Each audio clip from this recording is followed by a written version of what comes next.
오늘 하나님의 말씀을 같이 봉독하도록 하겠습니다. 요한복음 14장 13절과 4절의 말씀이 되겠습니다. 요한복음 14장 13절과 14절의 말씀을 찾으셔서 우리 함께 봉독합니다. 너희가 내 이름으로 무엇을 구하든지 내가 행하리니 이는 아버지로 하여금 아들로 말미암아 영광을 받으시게 하려 함이라. 내 이름으로 무엇이든지 내게 구하면 내가 행하리라. 아멘.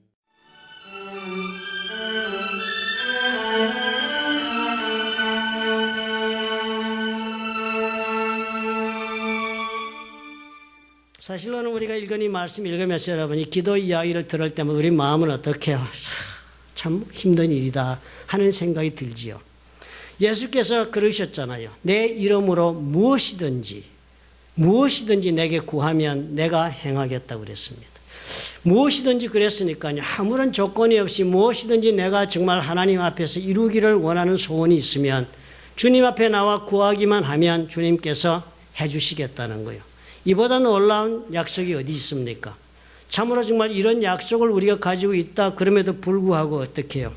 우리가 그런 놀라운 기도하면 된다는 특권을 우리가 부여받은 것이 분명한 표현인데도 불구하고 우리가 기도하면 된다고 생각하는 사람은 별로 많지가 않습니다. 이 말씀은 가만히 생각해 보면 비단 제자들에게만 국한된 말씀은 아니었잖아요.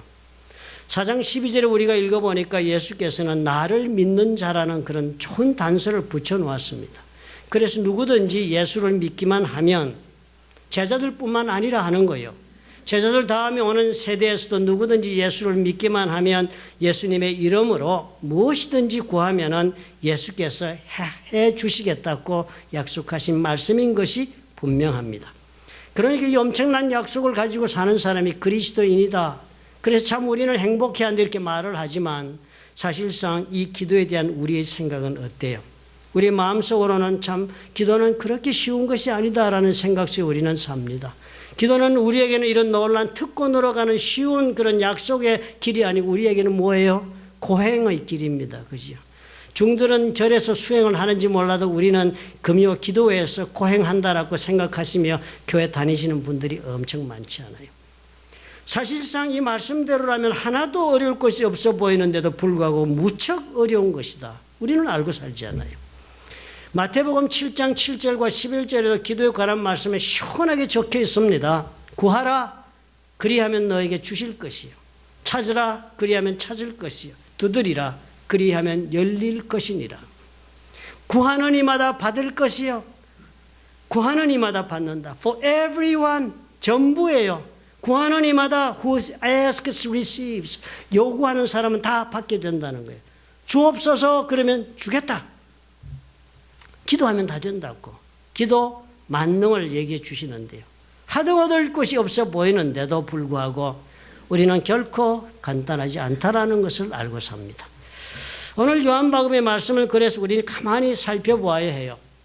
참으로 그렇다면 우리가 정말 이 예수 그리스도의 말씀을 오해하고 있는 것이 분명하지 않아요? 예수께서는 거짓말 하실 것이 아니니까요. 분명히 그렇게 다 주시겠다고 했는데 그대로 나는 한다고 생각하는데도 되지 않는다면 내가 틀린 것이지요. 예수님이 틀린 것이 아닐 수가 있는 것이 아닙니까? 그렇다면 아마 이 말씀을 내가 제대로 이해하지 못한 것이 아닌가 하는 생각을 품고 오늘 본문을 바라보면 이런 조건들이 있었구나 하는 것을 깨닫게 됩니다. 그 첫째가 기도는 아무나 하는 것이 아니랍니다. 예수를 믿는 사람만이 할 수 있는 특권이라고 이야기하셨습니다. 예수를 믿는 자에게 한정되는 것이 기도의 응답이 주님의 말씀에 너희가 라는 조건이 있었다는 사실을 우리는 잊지 말아야 합니다.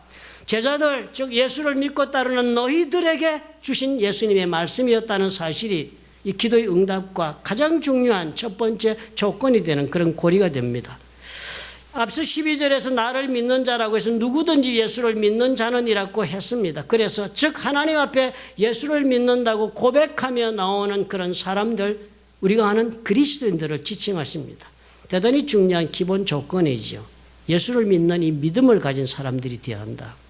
세상 모든 사람들이 다 기도할 수 있는 것이 아니라 이런 분들만이 예수를 믿는 그 믿음을 가지고 하나님 앞에 나온 사람만이 된다는 이 조건이 명백합니다.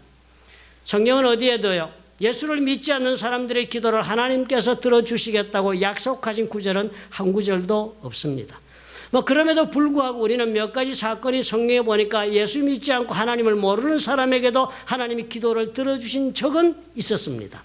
니느웨 성 사람들 여러분, 그분들이 세상 사람을 하나님을 제대로 믿고 살던 사람들이 아니었습니다. 믿음이 없는 사람들이었지만 요나의 얘기를 듣고 하나님 앞에 회개하고 구원을 기도하였을 때 하나님 저들을 살려주신 사건은 있었습니다. 그러나 그 사건은 어떻게 해요? 한번 일어난 이벤트였지 하나님께서 주신 약속은 아니었습니다. 느부갓네살 왕의 이야기도 있습니다. 바벨론 왕 느부갓네살은 그 사람의 존재 가치는 하나님의 손에서 이스라엘 백성들을 연단하는 도구로 뽑힘받은 그런 왕이었습니다. 그래서 느부갓네살 왕은 놀라운 제국을 이루는 능력도 허락받아서 왕국을 세웠습니다. 그런데 느부갓네살 왕은 하나님을 모르는 사람인지라 내가 어떻게 이 자리에 있는지를 전혀 공감하지 못한 채로 자신의 이 업적을 자랑해서 하나님이 그를 낮추시기로 결단했습니다. 그래서 그에게 내가 내게 말하노니 나라의 왕위가 내게서 떠났다 하시는 그런 선언을 주시고 느부갓네살 왕은 사람들의 세상에서 쫓겨나서 7년 동안 하나님이 정하신 기한 동안에 짐승처럼 이슬을 맞으며 풀을 뜯으며 살았습니다. 그리고선 그 기한이 찾아 나 느부갓네살이 하늘을 우러러 보았다. 하나님을 쳐다본 거예요, 이 사람이요. 내가 살았던 것이 나의 힘으로 산 것이 아니란 것을 짐승처럼 사는 7년 동안의 고행길에서 깨닫고 하나님을 우러러 보았더니 내 총명이 다시 내게로 돌아왔다. 하나님 그렇게 허락하신 거예요. 이에 내가 지극히 높으신 이에게 감사하며 경배하였다. 이런 사건도 있는 것입니다. 그러나 어떤 경우입니까? 하나님께서 쓰시기 위하여 특별히 뽑으신 혹은 택한 이방인일 경우에 그들에게 하나님은 일회적 사건이나 혹은 이벤트로서 기도를 들어주시는 경우는 있었습니다. 그러나 그 어느 누구도 예수에 대한 믿음을 갖지 못한 자들은 이런 약속의 그런 범위 속에 들어오지 못한다는 사실을 우리가 발견하지 않아요. 우리가 참으로 예수 그리스도께서 믿음을 가지면 된다 해서 그래서 우리가 다 그 믿음 가지고 나 예수 믿으니까 라고 우리는 기도합니다. 예수를 믿어서 저는 오늘 교회 갑니다 라고 얘기도 하고 누구든지 물으면 예수 믿습니까? 그러면 그 말에 직접으로 믿는다는 말을 잘 모르겠으니까 교회 다닙니다 라고 답을 하면서라도 스스로 자기에게는 나는 믿는 사람이라고 생각하고 사는 사람들이 다 교회에 나오겠죠. 그러나 그것이 과연 우리 예수 주님께서 말씀하시는 그런 믿음의 모습인가요? 제자들에게도 그런 사건이 있었습니다. 마태복음 17장에 보면 제자들이 예수님 따라다니면서 병을 고치는 권세도 위임받고 그래서 누가 보면 둘씩 짜져 나가서 70인들 예수께서 보내시면서 그런 병 고치는 일도 하도록 허락했던 사람들이었습니다. 그런 제자들이었으니까요. 그런 제자들의 어느 날 간질병 들린 아들이 있는 아버지가 찾아와서 기도를 부탁했습니다. 예수님은 그때 산에 올라가시고 안 계실 때였으니까요. 그래서 제자들이요 그 아들을 붙잡고 열심히 병 낫기를 위해서 기도했습니다. 그런데도 고치지를 못했습니다. 그래서 그런 중에 예수님이 산에서 내려오니까 그 아들의 아버지가 아들을 끌고 예수님 앞으로 와서 꿇어 엎드려 이르되 부탁을 한 거. 무릎 꿇고 경배하면서 내가 주의 제자들에게 데리고 왔으나 능히 고치지 못하더라. 능히 고치지 못하더이다 예수님. 그러게 예수께서 대답하시되 믿음이 없고 패역한 세대여 내가 얼마나 너희와 함께 있으며 얼마나 너에게 참으리요. 그를 이리로 데리고 오라. 그렇게 말씀하시구나. 예수께서 꾸짖으시니 귀신이 나가고 아이가 그때부터 나았다. 제자들이 얼마나 놀랐습니까? 우리는 뭐 해도 안 됐을까? 그래서 가만히 기다리고 있다가 사람들이 다 가고 예수님과 함께 조용한 장소 집으로 들어가게 되니까 그때 조용히 제자들이 예수께 나와서 물어본 거예요. 우리는 어찌하여 쫓아내지 못했습니까? 왜 우리는 안 되었지요? 예수님께서 말씀하신 그 원리를 따라서 그 방정식대로 했는데 왜 답이 안 나왔습니까? 라고 물었습니다. 예수님이 이렇게 답을 했어요. 너희 믿음이 작은 까닭이다. 너희 믿음이 거진 없어서 이렇게 된 것이야. 진실로 너에게 이르노니 만일 너희에게 믿음이 겨자씨 하나일 만큼만 있어도 이 산을 명하여 여기서 저기로 옮겨지라 하면 옮겨질 것이요. 또 너희가 못할 것이 없다. 믿음을 이야기하신 거예요. 너희들 믿음이 없다 그래. 얼마나 없다고 하는 거예요. 예수님이 아주 없는 것보다도 더 처참하게 표현하십니다. 겨자씨만큼만 있어도 되겠는데 그것도 없다 하는 거예요. 겨자씨라는 것은 대단히 중요한 비유가 된다고 보셔야 되겠습니다. 그렇죠. 우리가 어떤 종류의 믿음이 땅에 심어보면 이 씨앗인지 이것이 그냥 아닌지를 알 수 있습니다. 여러분 겨자씨 보면요, 그 아주 작아서 이게 씨앗인지 티끌인지 뭔지 잘 모릅니다. 이게 씨앗이라면, 분명히 살아있는 씨앗이라면 땅속에 심으면 싹이 나고 자라겠죠. 그죠? 그러니까 주님이 그 말씀하신 거예요. 믿음, 가지고 있는 믿음이 다 그 크고 작고 우리는 매달려 살지만 그것이 중요한 것이 아니라 그 믿음의 질이 문제다라고 얘기하시는 거예요. 그 믿음이 과연 살아있는 생명이 있는 믿음이라면 겨자씨만큼이라도 괜찮다는 거예요. 왜? 심으면 싹이 나고 자라는 것이니까요. 주님께서 그 지적을 제자들에게 하신 것입니다. 그러므로 주님이 우리에게 요구하시는 믿음, 예수를 믿는 믿음이라는 것은 지금 예수께서 저와 여러분이 와서 이런 믿음이라고 말씀하시는 것은 무슨 믿음이라고 우리가 이해해야 좋겠습니까? 생명이 있는 믿음이 되어야 한다. 살아있는 믿음이 되어야 한다는 거요. 믿음, 우리는 다 얼마나 많은 이야기를 합니까? 믿음 없는 사람이 어디 있겠습니까? 다 믿지요. 그러나 믿음은 천차만별이라. 다 믿는다고 해서 그 믿음이 아닌 거예요. 믿음 가운데는 그냥 있는 믿음도 있고 죽은 믿음도 있고 생명이 있는 살아있는 믿음도 있는 것입니다. 그러니까 주님께서 그 말씀하시는 거예요. 그 믿음을 가진 자에게 내 기도가 응답이 된다라고 이야기하는 거예요. 야고보서 2장 14절에도 그래서 이렇게 얘기합니다. 내 형제들아, 만일 사람이 믿음이 있노라 하면, 좀 있습니다 이렇게 말을 하면서 행함이 없으면, 따르는 행동이 없다면 무슨 유익이 있으리요? 그 믿음이 능히 자기를 구원하겠느냐? 그 믿음이 무슨 필요가 있겠느냐? 이같이 행함이 없는 믿음은 그 자체가 죽은 것이다. 죽은 것이다.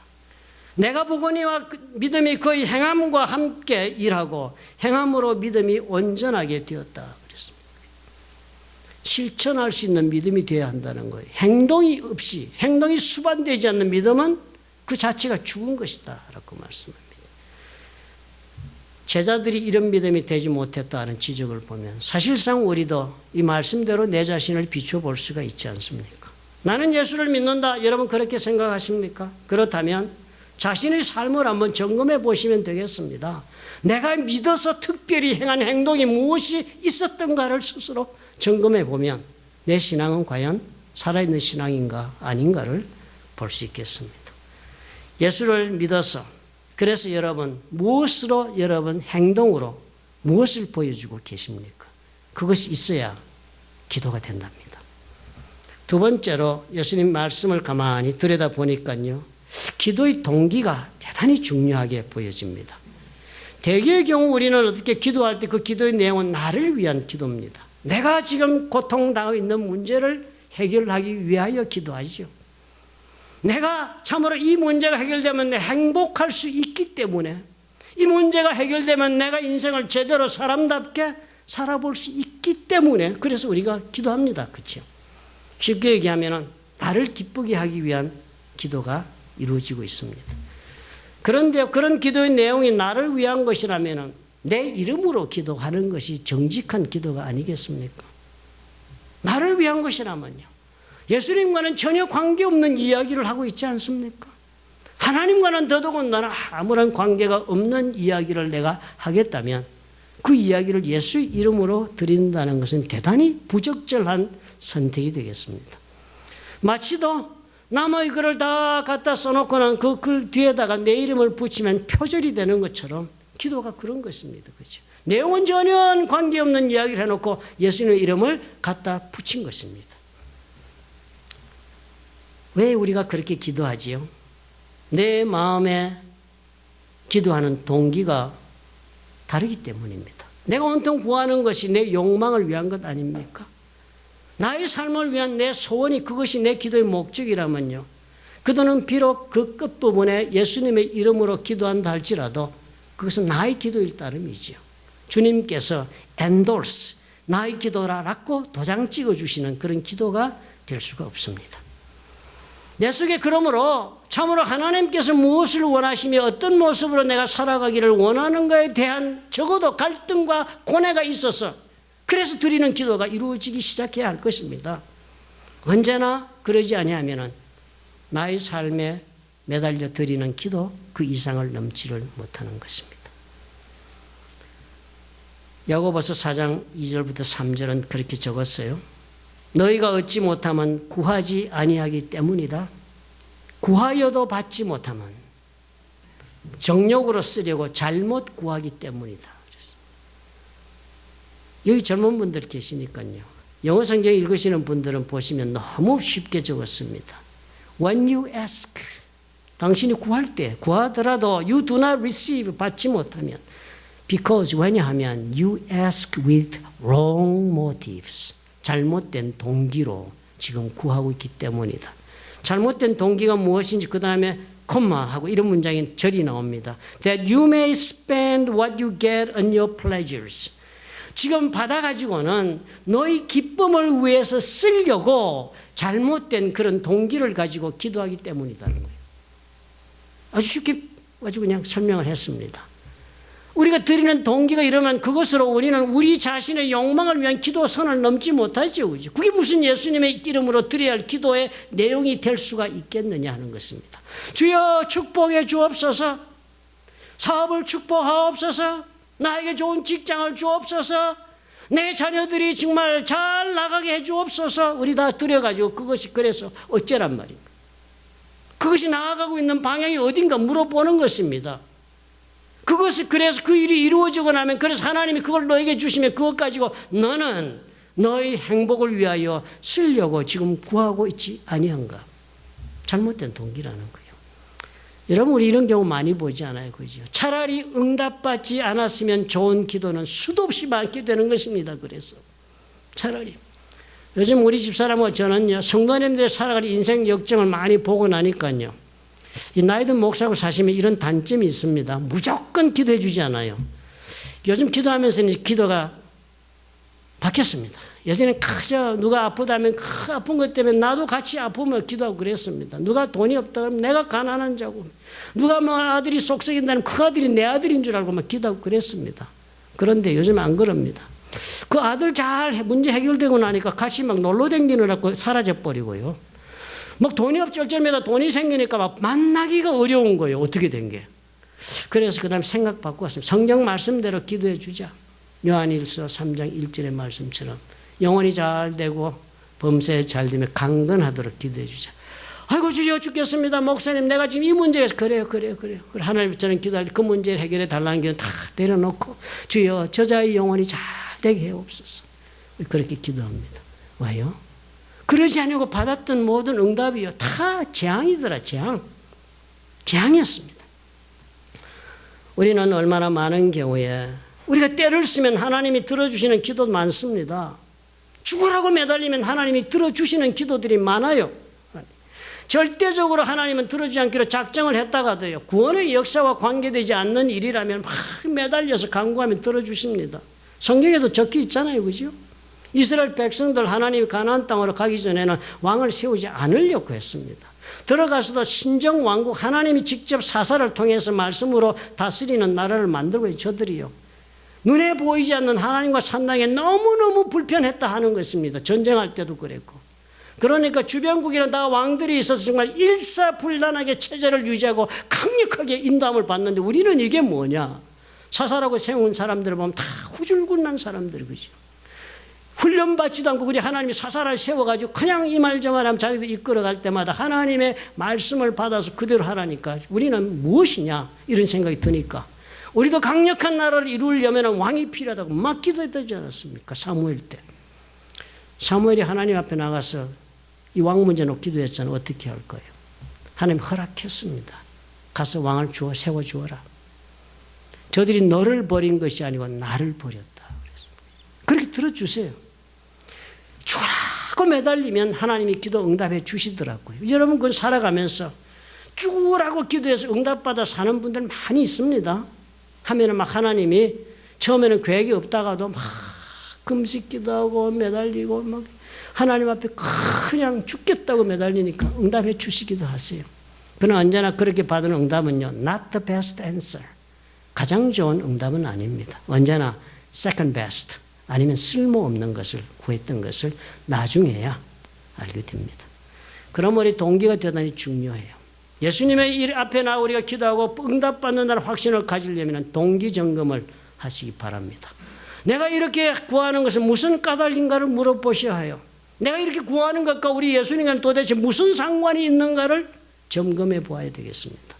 그러하지 않고 드리는 기도는 차라리 응답받지 않는 것이 좋겠다. 빌리 그레엄 목사님 부인의 이름이 루트 그레엄입니다. 대단히 현모양처였습니다. 목사님이 선교 다니시면 부인은 집에서 아기를 낳습니다. 애들이 있으니까. 그렇지만 그러면서 성경 공부를 나가서 많이 인도하시는 그런 분이 기도 열심히 하는 분으로 소문이 나 있었습니다. 시카고에 빌리언의 기도 클럽이란 그런 모임이 있어서 그 자리에 아주 유명 인사도 많이 오는 자리에 어느 날 이 루트 여사가 초대받아서 갔습니다. 그랬더니 그 자리에 있던 어떤 한 귀부인이 질문했습니다. 기도 열심히 하는 부인이 오셨으니까 어떻게 루트 여사께서는 그렇게 기도만 하면 응답을 받으시는 그런 참 은혜로운 삶을 사십니까? 저에게 그 비결을 좀 가르쳐 주옵소서. 기도하면 다 응답받도록 길을 좀 알려달라고. 루트 여사가 그랬답니다. 내가 기도한 대로 우리 하나님께서 응답해 주셨더라면 나는 7번 이상도 이혼하고 말았을 것입니다. 그런 대답을 주었다고 합니다. 우리 동기는 이렇게 잘못될 수 있는 것입니다. 그럼 언제나 우리가 어떻게 해요? 왜 내 기도가 응답받지 못할까? 그렇다면 나의 동기가 과연 어디에 있는가 물어보셔야죠. 세 번째 예수님이 말씀하신 가운데 조건이 보이네요. 하나님의 영광을 위해서 기도해라 합니다. 우리가 기도하면 그 결과로 하나님의 영광이 나타나고 드러나고 영광이 하나님께 바쳐질 수 있어야 된다라고 예수님 말씀하시는 거예요. 사실 이 영광이라는 게 대단히 중요하지요. 무슨 말인지 이해하기도 대단히 애매모호한 단어입니다. 우리는 언제나 기도할 때는 뭐라고 생각합니까? 우리가 기도하는 것은 받기 위해서 한다고 생각합니다. 그런데 오늘 말씀 가만히 보니까 어떻게 해요? 이 기도를 통해서 우리 하나님 우리로부터 받으실 것도 있네요. 그죠? 그러니까 이 기도는 하나님이 우리에게 무엇인가를 받는 그 수단도 된다는 엄청난 사실입니다. 하나님께서 우리에게 원하셔서 이 기도를 우리가 함으로 우리에게 받아내시는 것이 있다. 그것이 바로 영광이다 그랬습니다. 우리는 이 영광, 우리를 통해서 세상 사람들이 하나님을 알게 하면 그것이 하나님께 영광이 되겠습니다. 하나님을 믿게 하면. 그런데요, 이 영광이라는 문제는요, 그렇게 우리가 생각하는 것처럼 간단한 문제가 아니라는 사실을 예수님을 보면 우리가 깨닫게 됩니다. 기도의 목적이 나의 요구상을 관철시키는 것이나 하나님의 영광을 돌리는 데 목적이 있어야 한다면 대단히 심각한 고뇌가 있어야 하는 거예요. 요한복음 17장 4절에 보면 예수께서 어떻게 영광을 돌리게 됐는지를 예수님이 그 입으로 직접 이렇게 말씀하세요. 아버지께서 내게, 예수님 말씀이에요. 아버지께서 내게 하라고 주신 일을 내가 이루어 아버지를 이 세상에서 영화롭게 하였습니다. 뭐라 하세요? 예수님 말씀하는 거는요, 내가 지금 아버지를 영화롭게 했는데 어떻게 해서 이 영화롭게 했냐 하면은 내가 아버지께서 내게 하라고 주신 일을 이루었다는 거예요.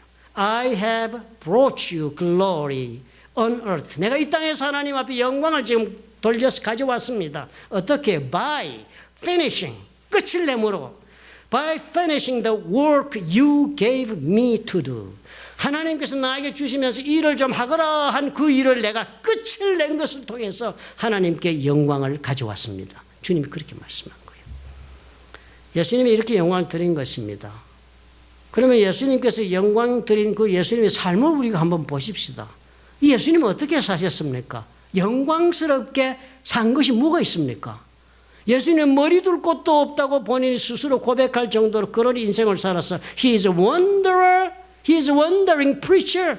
이것저것 돌아다니는 설교가 이상이 되지 못한 사람 아니었습니까?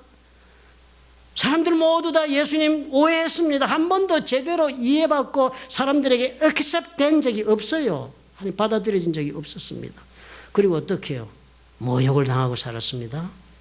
까닭없는 수모를 받고 자신들의 제자들조차도 예수님을 이해하지 못한 채로 따라다니는 그런 집단들이었습니다. 끝내는 그 제자 중 한 명은 예수님을 은 30냥 싼값에 팔아넘기는 일을 하고 다른 제자는 예수님을 부인하고 나머지 제자는 다 나 몰라라 예수님을 저버리고 도망가 버렸습니다.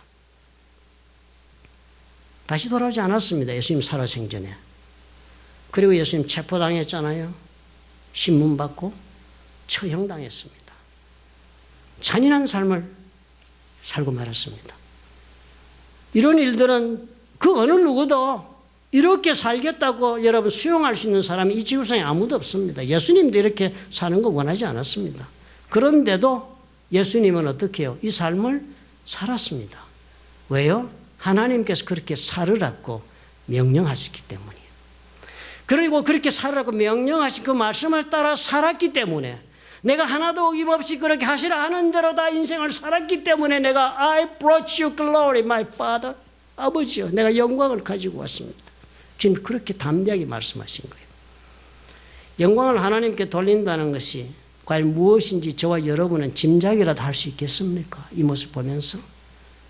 초대교회 때는 여러분 어떻다고 생각하십니까? 예수 믿기로 결단한 사람들.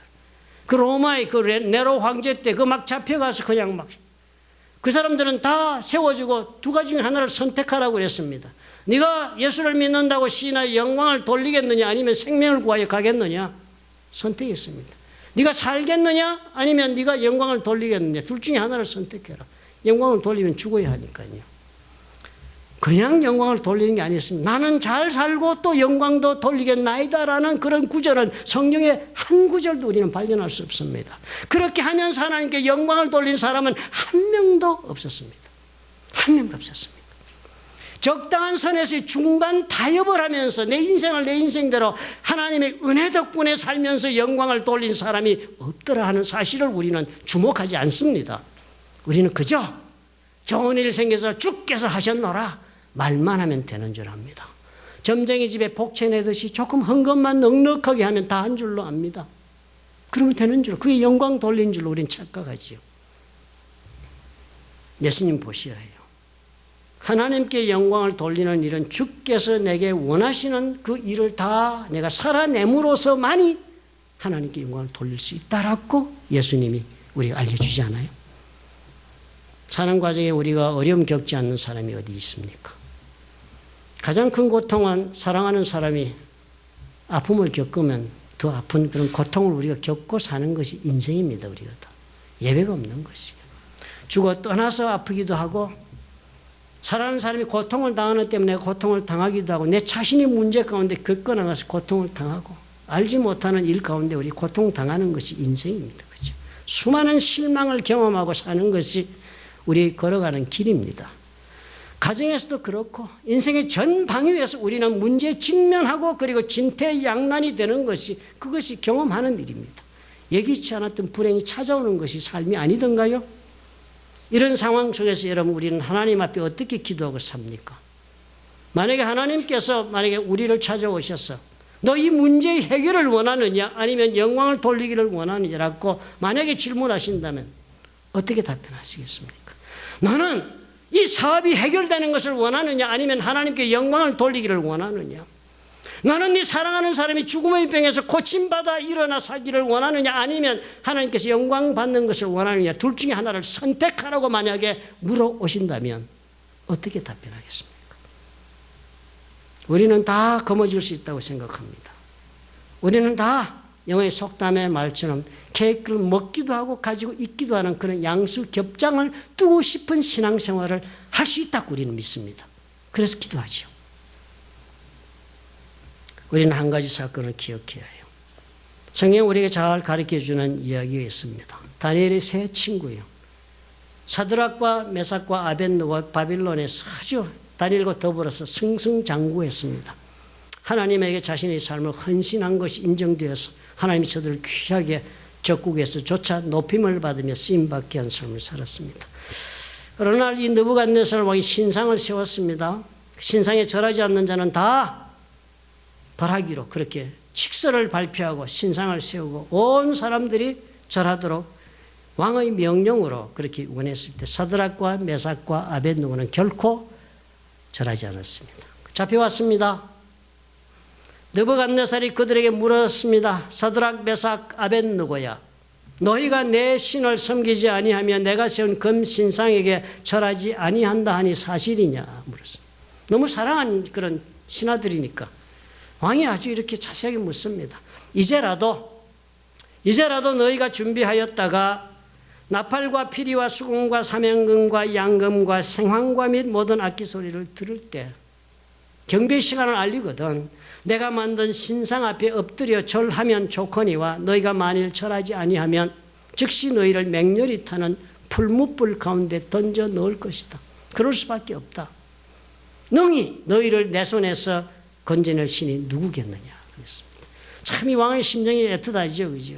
옛날에 그 누굽니까? 세조가 반정을 일으키고 사육신 지편전 학자들 그 생육신 사육신 다 그 막 잡아 죽여야 되고 막 자기 항명하니까 해야 될 때 너무 안타까우니까 살려주려고 그 얼마나 충성을 맹세하면 살려주겠다고 얼마나 애틋한 마음으로 요구했습니까? 다 거부하고 죽었죠.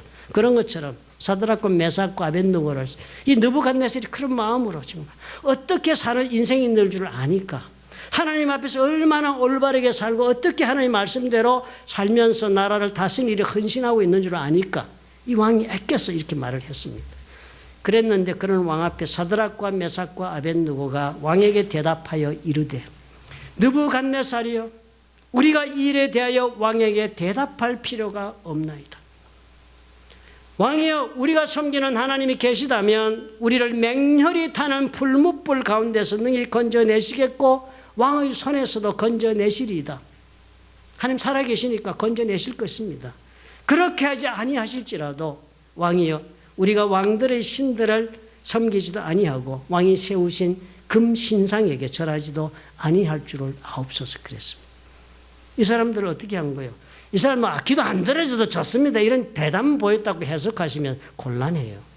이 사람도 분명히 얘기하지 않았습니까? 하나님 살아계시면 우리는 반드시 이 맹렬히 타는 불못불에서 이런 문제라면 하나님이 우리를 건져내신다는 믿음을 가지고 얘기하는 사람이에요. 그러나 그렇게 하지 아니하실지라도 라는 말은 이런 방법은 내가 기대하는 방법이요. 이 왕이 나를 던져내면 내가 불에 들어가도 안 타 죽고 그래서 살아나고 우리 하나님 불을 끄든지 어쩐지 하고 기대하고 기도하는 것은 내 방법이야. 그러나 이 사람들 얘기하는 거예요. 하나님은 어떻게든 우리를 살리실 것이지만 왕이여 하나님께서 내 방법으로 하지 아니하실지라도 라고 이 사람들은 고백하는 거예요. 그 방법에 대해 순종하겠다는 거예요. 그런데 이 사람들 앞에 어떻게 해요? 이것 때문에 이 사람들 하나님께 영광을 돌리는 사건이 되지 않았습니까? 어떻게 영광을 돌리는 사건이 됐어요? 하나님이 하시라는 대로 이 사람들은 걸어가겠다는 자신들의 믿음을 보이고 그리고 자신 삶을 그렇게 던졌습니다. 저와 여러분이 살아가는 삶은요. 우리가 다 문제 가운데 있을 때는 세상의 신 앞에서 저들과 같은 처지에 놓여 있는 것입니다. 세상에 우리가 경배를 하느냐 아니면 세상으로부터 고통을 당하더라도 하나님을 선택하겠느냐 이런 기로에 서는 것과도 동일합니다. 하나님께 영광을 돌리겠습니다. 주여 치유하셔서 영광을 돌리겠나이다. 해결하셔서 영광을 돌리겠나이다. 고쳐주셔서 우리 자녀를 하나님께서 온전하게 출세시켜 주셔서 영광을 돌리겠나이다. 우리 교회를 부흥시켜 주셔서 영광을 돌리겠나이다. 내 방법으로 나는 영광을 돌리고자 하는 것입니다. 그런 하나님에게 나를 찾아오시면 우리 주님 뭐라고 하시겠어요? 내 방법으로 너는 행할 수가 있겠느냐? 그리할 수 있다면 내가 영광을 받겠노라. 만약에 주님께서 다가오시 여러분께 지금 문제 가운데 있는 여러분들께 그렇게 말씀하시면 어떻게 답변하시겠습니까? 주님은 어떻게 답변하라 하십니까? 선택하시라는 거예요. 영광을 선택할 수 있을 때 너희 그 기도를 내가 들으마. 주님 그 말씀하시는 거예요. 사랑하는 성도 여러분, 기도의 응답이 절대로 필요합니다. 현실의 문제가 우리를 참으로 수고롭게 하기 때문입니다. 그러나 여러분 우리는 언제나 기억합시다. 우리 삶의 목적은 천국에 있습니다. 그러므로 오늘 여러분 우리가 기도할 때 예수님의 가이드라인을 따라갑시다. 살아있는 믿음이 되도록 합시다. 내가 예수 믿어서 지금 살아가는 다른 모습이 무엇인가 보여줄 수 있는 성도가 됩시다. 살아있는 믿음을 가지고 살면서 기도합시다. 내 동기를 언제나 점검합시다. 무엇 하려고 이것을 내가 지금 구하는가? 물어가면서 기도합시다. 그리고 어떻게 해요? 하나님의 방법으로 내 인생을 순종시킬 수 있는가? 스스로에게 물어보면서 기도합시다. 우리 하나님께서 예수 그리스도의 놀라우신 은혜로 우리 모두를 도와주실 것입니다. 믿으시면 아멘 하시기 바랍니다. 믿으시는 줄 압니다. 기도하겠습니다.